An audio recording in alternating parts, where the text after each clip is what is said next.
아멘. 우리 하나님 앞에 영광 돌립니다. 네, 오늘 하나님께서 우리에게 주시는 말씀은 골로새서 2장 6절과 7절의 말씀, 두 절의 말씀입니다. 326면에 있는 골로새서 2장 6절 7절의 말씀, 우리 같이 한번 합독하겠습니다. 그러므로 너희가 그리스도 예수를 주로 받았으니 그 안에서 행하되 그 안에 뿌리를 박으며 세움을 받아 교훈을 받은 대로 믿음에 굳게 서서 감사함을 넘치게 하라. 아멘. 이제 심은진 목사님 나오셔서 균형 잡힌 신앙생활을 말씀 전하실 때 큰 은혜 임하시기 바랍니다. 할렐루야. 아멘. 비전 예배도 한번 같이 인사 나누시겠습니다. 할렐루야. 사랑하고 축복합니다. 오늘 또 말씀 가운데 주님께서 음성 들려주시는 시간이 되길 바랍니다.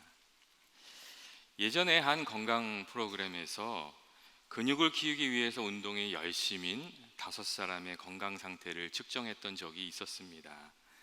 5사람은 모두 겉으로 보기에는 근육이 막 이렇게 나와 있는 아주 건강하게 보이는 그런 청년들이었습니다. 그런데 실제로 건강검진을 해보니 아주 뜻밖의 그 결과가 나왔습니다.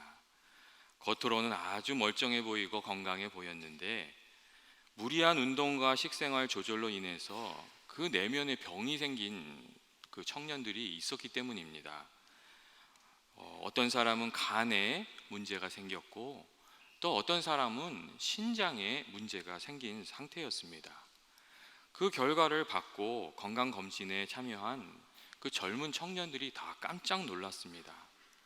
겉으로 보이는 건강이 아니고 근육이 있다고 해서 어떤 특정 부위가 발달했다고 해서 건강이 아니고 몸을 구성하는 모든 부분이 건강하고 균형을 이루어야 건강하다는 것을 그 실험 결과가 보여주고 있었기 때문이었습니다. 교우 여러분, 우리들이 신앙생활 하는데 신앙생활의 문제는 어떻다고 생각하십니까? 여러분, 신앙의 문제도 그렇습니다. 신앙을 구성하는 요소들이 있는데 이 지적인 요소, 또 정서적인 요소, 이 실천적인 요소가 있는데 이 요소들이 다 건강하고 또 균형을 이루고 있어야 건강한 신앙이라고 말할 수가 있습니다. 먼저 건강한 신앙이 되려면 신앙의 그 지적인 요소에 해당하는 신앙적인 알미 있어야 됩니다. 신앙적인 알미란 게 어떤 것입니까? 하나님에 대한 알미고 하나님의 말씀에 대한 알미입니다. 시편 46편 10절에 보시면 하나님께서 친히 말씀하시기를 너희는 가만히 있어 내가 하나님 됨을 알지어다, 이렇게 말씀하시는 말씀이 있습니다. 하나님께서는 그의 백성들이 다른 무엇보다도 하나님 알기를 원하고 계셨던 것입니다. 또한 그 알미 바른 지식이어야 됩니다. 오늘날에는 정말 잘못된 신학도 많이 있고 이단도 있어서 그러한 잘못된 이단에 빠져서 어려움을 당하고 실족당하는 그런 경우가 많이 있습니다. 오늘 말씀 보면 교훈을 받은 대로 믿음에 굳게 서라는 그런 말씀이 있습니다.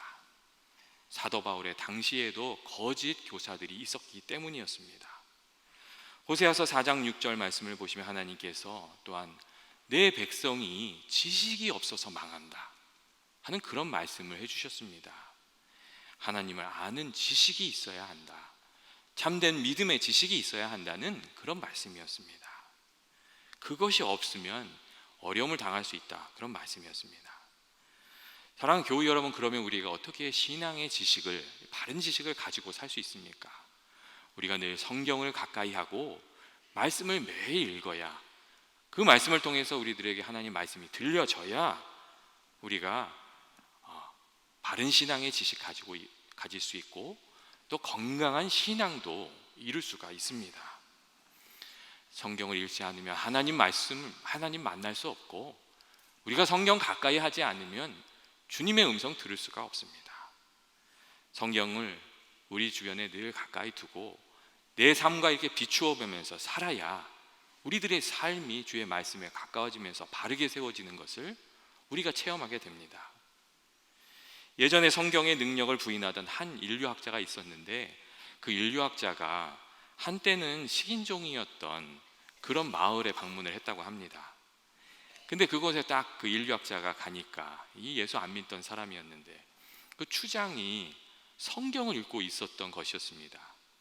그래서 추장을 보고서는 조금 비웃는 마음으로 그런 쓸데없는 책을 읽고 있냐고 그렇게 말을 했습니다. 그랬더니 추장이 하는 말이, 만일 이 책이 쓸데없는 책이었으면 당신은 아마도 저기 있는 항아리가 뭔지 아냐고, 저 항아리가 내가 점심을 담아놓는 항아리였는데 당신이 거기 들어가 있을 거라고, 그런 이야기를 했다는 이야기가 있습니다. 말씀이 그와 같은 사람에게도 임하고 나니까 안목이 바뀌고 마음이 바뀌고 그 삶이 바뀌고 그 마을 전체가 다 바뀔 수 있었던 것이었습니다. 교우 여러분, 우리가 말씀을 늘 읽고 있습니까? 말씀을 매일 읽고 가까이 해야 됩니다. 그래야 주님의 말씀이 들려지고 바른 지식도 얻게 되고 또 건강한 신앙인으로 우리가 설 수 있습니다. 다음으로 우리가 건강한 신앙인이 되려면 이 정서적인 차원에서 믿음의 확신이 있고 또 감사와 감격이 그 안에 있어야 됩니다. 오늘 말씀에도 우리들의 삶에 감사함이 넘치게 하라는 그런 말씀이 있습니다. 우리가 믿을 때 믿음의 확신도 있고 감사도 있고 감격도 있어야 되는데, 어떻게 그런 확신 가지고 또 감사하는 마음 가지고 살 수가 있습니까? 우리가 그런 마음 가지려면 기도해야 되고, 기도 중에 하나님을 만나고 성령의 충만함을 입어야 됩니다. 기도 가운데 하나님 만나고 성령의 은혜 받을 때 주님의 사랑이 느껴지고, 그때 감사가 흘러나오고 믿음의 확신도 가지게 되기 때문입니다. 우리가 어떤 사람 알 때 그 사람에 대한 이야기를 들을 수가 있습니다. 이 사람이 이렇다 저렇다. 그런데 그것은 머리로 아는 것이고 진짜로 아는 것이 아닙니다. 우리가 그 사람을 진짜로 알려면 그 사람을 만나야 되고 이야기도 나눠봐야 되고 또 교제를 해야 됩니다. 그래야 그 사람을 진짜로 안다고 말할 수가 있습니다. 우리의 신앙생활도 그렇습니다. 우리가 먼저 예수님 믿을 때는 하나님이 어떤 분이시라는 것을, 예수님이 어떤 분이시라는 것을 머리로 알고 이해를 합니다. 그런데 그것만으로는 부족하고 우리가 하나님 만나야 됩니다. 그래야 진짜로 아는 것입니다. 이사야의 경우 젊었을 때 성전에서 홀로 기도하다가 하나님 만났습니다. 바울은 그 다메섹 길을 가다가 부활하신 예수님을 영적으로 만났습니다. 성 프란체스코나 성 다미엔 신부는 작은 예배당에서 홀로 기도하다가 십자가에 못 박히신 예수님을 만났습니다. 교우 여러분, 사람마다 그 체험이 다 다릅니다. 그러나 우리가 영적으로 하나님을 만나는 순간이, 그 체험이 있어야 됩니다. 말씀을 읽는 중에 성령님이 역사하셔서 하나님을 만나는 체험, 기도하는 가운데 주님께서 성령으로 찾아와 주셔서 하나님을 만나는 체험, 그 체험이 있어야 됩니다. 하나님은 어떤 분이십니까? 사도신경 첫 부분을 보면 하나님이 어떤 분이시니까 아주 잘 요약이 되어 있습니다. 전능하시고 천지를 만드신 우리 아버지가 하나님이십니다. 그런데 여러분, 하나님 정말 그렇게 알고 믿으면서 살아가고 계십니까? 만일 참으로 전능하신 하나님 알고 그분이 나의 하나님 아버지 되심을 믿는다면 인생에 어떤 일이 좀 생긴다고 해도 우리가 흔들림 없이 담대하게 살아갈 수 있을 것입니다. 또한 우리가 건강한 신앙생활을 하려면 예수님의 십자가와 부활을 또 확실히 알고 그에 대한 감사도 있고 감격도 있어야 됩니다. 십자가를 안다는 것이 무엇입니까? 십자가를 안다는 것은 나를 사랑하시는 하나님의 사랑을 내가 아는 것입니다.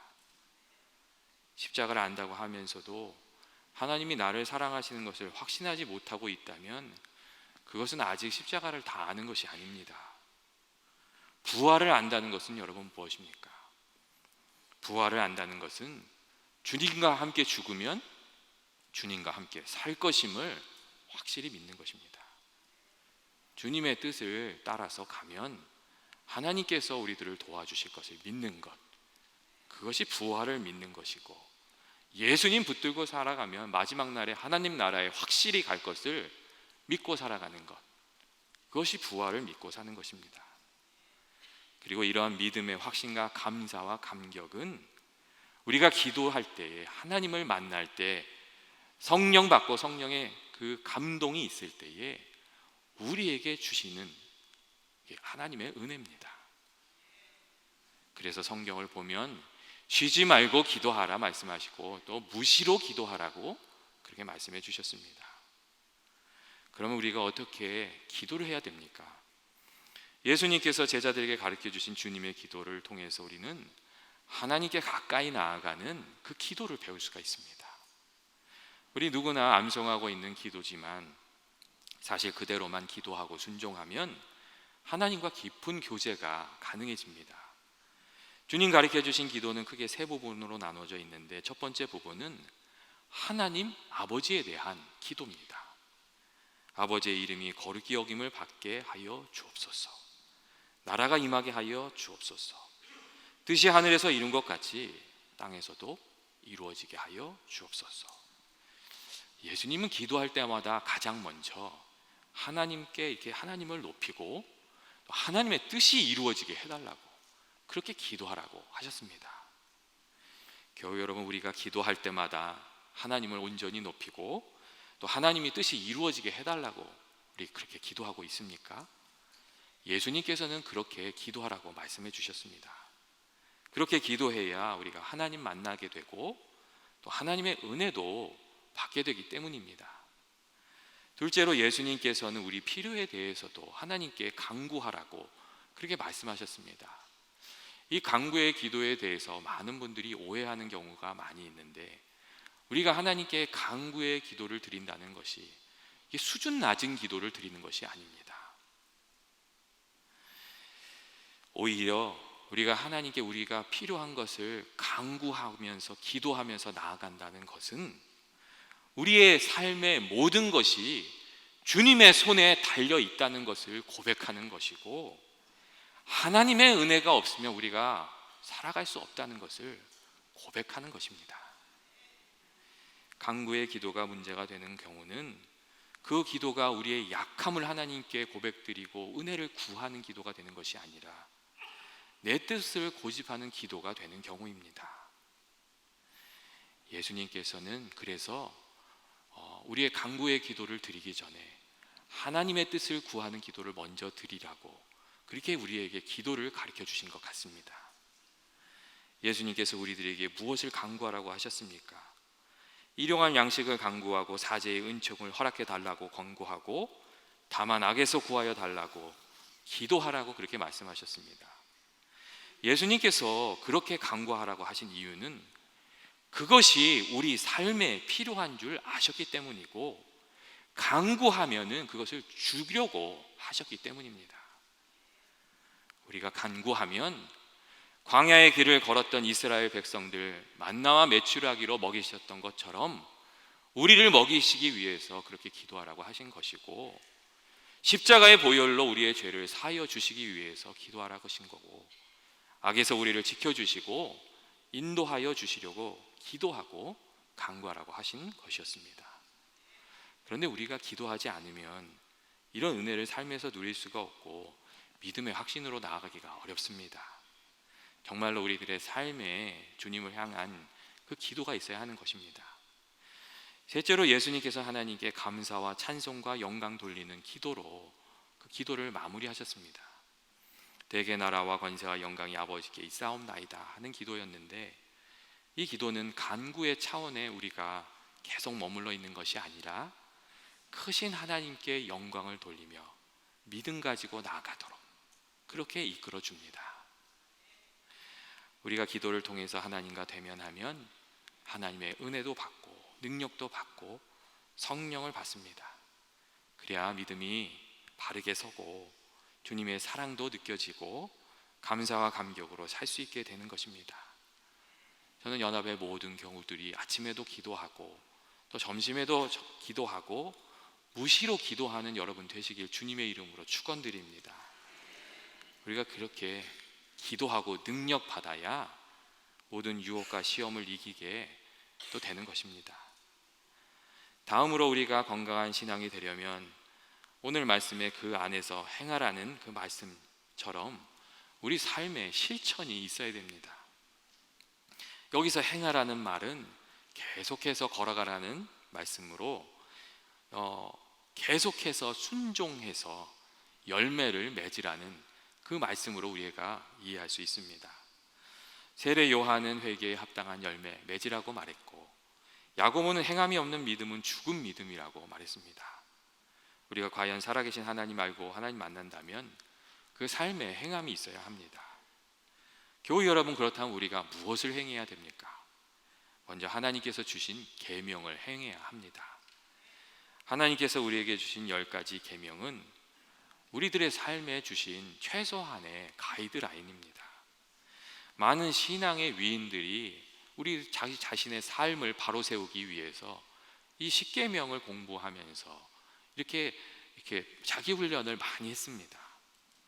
아주 유명한 신학자들이 말년에 책을 한 3권 정도 이렇게 저술을 하는데, 첫 번째 쓰는 책이 뭐냐면 우리들의 신앙이 무엇인지를 잘 설명해 주는 사도신경에 대한 강해고, 두 번째 쓰는 책은 우리들의 기도에 대한 신앙생활에 대한 것을 가르쳐 주는 주기도문에 대한 강해고, 마지막에 쓰는 책이 이 십계명 강해입니다. 왜냐하면 이 십계명 안에 성도의 바른 삶의 길이 보여지고 있기 때문입니다.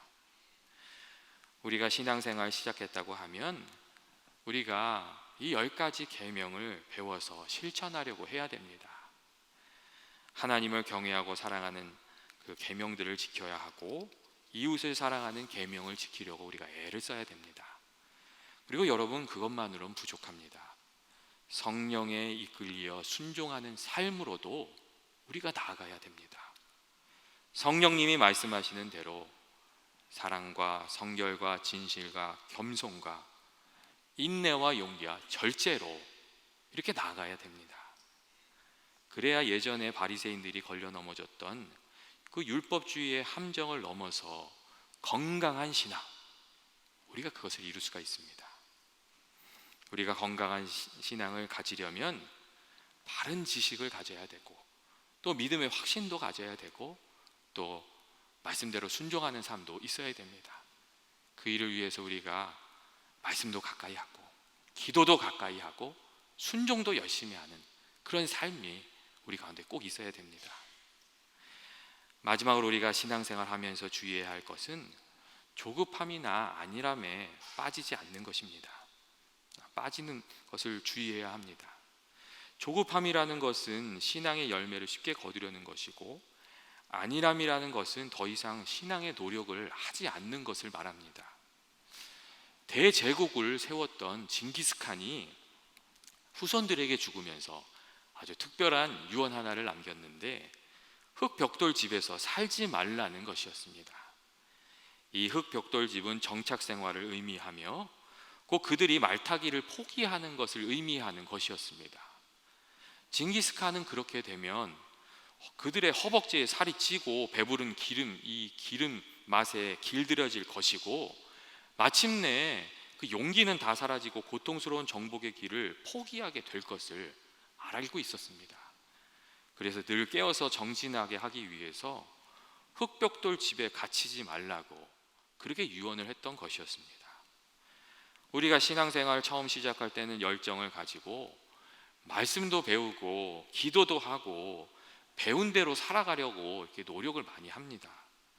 그런데 조금만 신앙생활 익숙해지면 그냥 자기가 알고 있는 방식대로 이렇게 믿는 그런 경향들이 있습니다. 그런데 그렇게 되면 신앙생활은 하지만 더 이상 성숙이나 성장은 일어나지 않고 흙벽돌 집에 갇히고 마는 것입니다. 언제나 믿음이라는 단어는 명사가 아니라 동사로 우리가 이해를 해야 됩니다. 한 번 가지면 이렇게 끝나는 것이 아니라 늘 살아있는 믿음의 고백, 믿음의 삶이 되어야 한다는 것입니다. 말씀을 통하여 늘 새롭게 세상을 보는 사람, 그리고 기도를 통해서 늘 새로운 능력을 힘입는 사람, 순종을 통하여 늘 새롭게 성령의 열매를 맺어가는 사람, 이런 사람이 건강한 신앙을 가진 사람이라고 할 수 있을 것입니다. 전 연합의 모든 교우들이 균형 잡힌 신앙으로 예수님 닮는 그 성화의 삶을 살아가게 되시기를 주님의 이름으로 축원드립니다. 제가 오늘 마지막으로 한 말씀만 좀 더 드리도록 하겠습니다. 비전 예배도 들어야 하기 때문에 원래 광고 시간에 드려야 될 얘기인데 이 시간 잠깐 얘기 드리겠습니다. 고 정인수 목사님께서 갑작스럽게 하나님의 부르심을 받으신 이후에 그동안 연합교회가 흔들리지 않도록 또 교회의 안정하고 그 하나됨을 위해서 이렇게 열심히 일을 해왔습니다. 지난 1년 반 동안 저는 우리 교회에 하나님의 큰 위로가 또 은혜가 있었다고 생각하고, 교회의 모든 분들이 교회를 지키기 위해서 다 최선을 다해 오셨다고 생각을 합니다. 저는 지난주에 있었던 공동회의 보고 다른 어떤 가치를 떠나서 이 교회의 하나됨을 지키는 것이 중요하다고 생각하게 되었습니다. 그래서 이 담임 목사 청빙 과정에 지원하지 않기로 했습니다.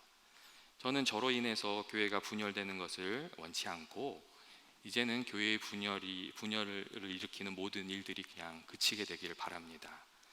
연합교회의 진정한 승리는 우리 모두가 이 교회의 하나됨을 지켜가는 것이라고 이렇게 생각합니다. 같이 기도하시겠습니다. 교회의 주인 되시고 인생의 주인이 되시는 하나님, 저희들 모두가 하나님의 뜻을 받드는 하나님의 백성이기를 원합니다. 주님께서 친히 주님의 몸된 교회를 지켜 주옵시고 성도의 삶을 지켜 주옵소서. 더 성숙한 신앙으로 나아가는 저희 모두가 되게 하시고 저희 연합교회가 되게 하여 주옵소서. 예수님의 이름으로 기도합니다.